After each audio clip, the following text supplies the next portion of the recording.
I've always been a worker. I've always wanted to work. I've always been wanting to do that sort of thing. So I want to thank you for that. I really, really do. I want to thank you for showing me how to be a father, showing me how to love somebody unconditionally, how to not be ashamed of your love for your child and this and that, and be your own person. And I just want to say, really on another level, thank you for raising other boys in my life. The Randys, the Jamars, the Dions, the Mansours, the this, like everybody, the Yogis, like everybody they all see you still. But you know what they tell me? They beast. You know what I mean? Like everybody that, and this is hood, like you know what I mean? Like I know, not to get on the street shit or like hood shit, but the street hood cats that are like, dude, your dad was our dad. Your dad helped feed us. You fed everybody. Like we were, even if it was just some Costco ramen or this and that or whatever it was, people knew. Well, our close circle of friends knew that they could come and talk to Mr. Rios and come be with Mr. Rios and come sit at the house. I didn't have to be home. No. I didn't have to be home. You know what I mean? And I just want to thank you for being that role model, that figure in other people's lives, and showing me how to extend it past what your immediate family is. Like everybody needs love. Everybody needs that father figure. Everybody needs that role model. Just that listening ear. Just somebody just to listen to them, or just to say, hey, come here, let me talk to you for a minute. And you did that through track, through football, through basketball, through every walk of life. You did that. And that's something that I'm modeling right now. You know what I mean? Like I'm modeling that. And I had that example of a dad that no matter what he was going through, no matter what struggles he was going through, drugs, alcohol, or whatever, he was always there to support anybody who needed it. You know what I mean? Like my problems are never too big for me to be a blessing or a helping hand to somebody else. And I learned that shit from you. You know what I mean? Like I learned that from you, just not you drilling it in my head, but from me watching you. Right. You know what I mean? 2 jobs, but still being available to kids that look to you for money. You got $2, $5, this and that. I'm hungry. They were like your kids. You know what I mean? Like no, it didn't matter. It didn't matter. And I got that. You know what I mean? And I want to thank you for bestowing those blessings upon me of those images and that exposing me to what a loving, caring man is like in the community. Thank you. And so I appreciate it. I love you. That's nothing I wouldn't do for my son. Hey, man. And so that's just it. I just want daughters, it doesn't matter. My kids, my grandkids, it's nothing. It's absolutely nothing, And that's why I wanted to bring you here, is to say, I'm sorry for things that I did. You don't need to apologize. No, but, see, that's but the whole thing. But it is because now as a father, I can only imagine the sleepless nights. You know what I mean? Like if JJ was anything like what finding things and what was going on, like we don't have to talk about. Right, I know, but yeah, or talking through me from the other side of a jail cell or from the other side of the glass, and like, and me just being like, oh, whatever happens, happens. I ain't tripping. You know what I mean? And you just like, but I knew you didn't really mean that, because you were always growing up. You were always trying to be a little tough guy, but you were sensitive. You were always sensitive. And the way that you used to cry was to laugh. Oh, you really? Would laugh at stuff, In the worst situation that you were in, you would just start laughing. And that was your way of deflecting. So when it was... You were always sensitive. So wait. So instead of crying, I would try to laugh it out. Like try to laugh through it. Mm-hmm. Oh... I wonder if that's a defense mechanism that I have now, that I did have like coming up or growing up, because I was like a funny guy, like the class clown or joking or whatever. Maybe that was what that was. Right. Was like something that I was comfortable with. And that thing about the empathy part, when I'm growing up, it was nothing for me to come home from school and find a family in my room. From Guatemala or Nicaragua or Panama. that were refugees, Really? coming over here, getting away from El Salvador was a big one.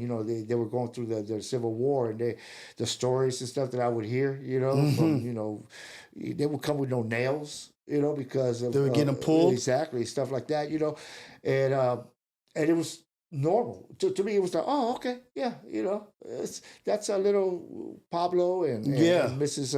Elvira and Mr. Juan, whatever. Wait, El Salvador, is that the Contra? Was that that was Nicaragua. Nicaragua. I'm sorry. Nicaragua, Okay. yeah, the Contras. But there was, they were mostly from Central America. Yeah. It would be a family. My grandparents would host. You could bring families over, and then they would live with us for like till he got them situated in place. They would live with us for a month, 2 months. It was just and it was normal. But they were my friends. Yeah, because they had kids. Yeah. So that was your company, like that was like my company. Yeah. Like let's and hang they would out, cook and all that. So it really is like this is like a common recurring theme in this conversation. Our common theme is like how children really are paying attention, even if it's not purposely. No, like seeing what your grandparents were doing. Damn. Yeah. And maybe seeing what your father wasn't doing or what wasn't there is what I want to be for mine. Right. You know what I mean? Like this is like even things that maybe you were not as strong in, right? That I felt like I needed more of. I just look at that and be like, okay, I'll do this. I'll do this more of. Right. It's like you're supposed to build on every example. Right? Like build on every example. Like you built on grandpa's example. Right. Like now I'm trying to build on the example you left me. Like, oh, let's critique here or improve this here. So that now Xander, JJ could look at me. Right. And then be like, okay, dad be too loud or yelling too much. I'll take that out of it and add this to it. And they're a better product down the line. Yeah. So it's like improving the product. Yeah. And the kids get that from just watching. Right. But don't forget, your kids kind of get used to you also, so they're not going to overreact just because you do a little something here, a little something there. It's all part of it, So I mean, they'll figure it out. They'll survive it, and then they'll figure it out. I mean, if you yell at them or say something, that's out of bounds or something, because you're frustrated or stuff. That's part of being a dad of an 18-year-old, an 8-year-old, a 12-year-old, a 3-year-old, whatever. You know? So it's all. The thing is in the end, what are you going to do? What are you going to do to make it better? Right. That's it. It's just what are you going to do? How are you going to improve? Exactly. And experiences. That's what experience does. You get better. Yeah. From experience. So. Damn, it's like. And that, like being a grandfather now, right? Like being a grandfather. Did you ever picture that shit? Did you ever picture being a grandfather? Like, because you have grandkids. Not till I became one. Yeah, like you have grandkids. Right, yeah. Like, damn, that's bomb. Right. You know what I mean? Like, and it's... And more to come. It's it's a reward. Yeah, because I got two more that's about to. But like I said, it goes back to the reward. It's a lineage thing. Yeah. And a generation thing, but it's also a reward. It's just the pride and how proud one is. Where you watch them and then you watch them interacting and stuff. I go back to that. It's just you have your own family. You have to do all your own shit. Yeah. You have to do all this stuff yourself. And either you go to it or you just go to shy away from it, and some people, you're built for it. And I watch, he's built for this. Yeah. He's ready for this. He's been ready for this, he the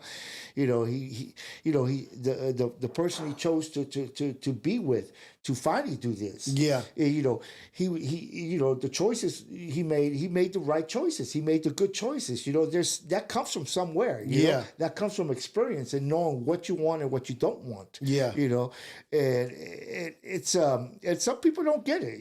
I mean, so they go through life and it's just don't get it. You know, they just keep making the same mistakes over and over. You know, and but you know, it's a pride and a joy watching them and spending time with them and watching them light up when they see me when I walk in, and even if they haven't seen me in a long time, you know, when I walk in, it's like, Grandpa, you know, that's a big deal. Yeah, that's a big deal for me. You know, it's a big deal just to see that reaction, just to have that interaction. You know, so it's beautiful. Love is beautiful. You know, unconditional, unfettered love. It's unfettered beautiful. love, unconditional, unfettered love. Yeah, it's beautiful. You know, it's beautiful, and them knowing that there's absolutely nothing that can go on that requires a rejection or that I wouldn't do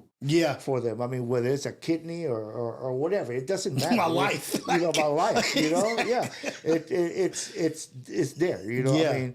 And that goes for anybody from star on down, you know? And it's just as far as the kids and stuff and the grandkids are concerned, you know,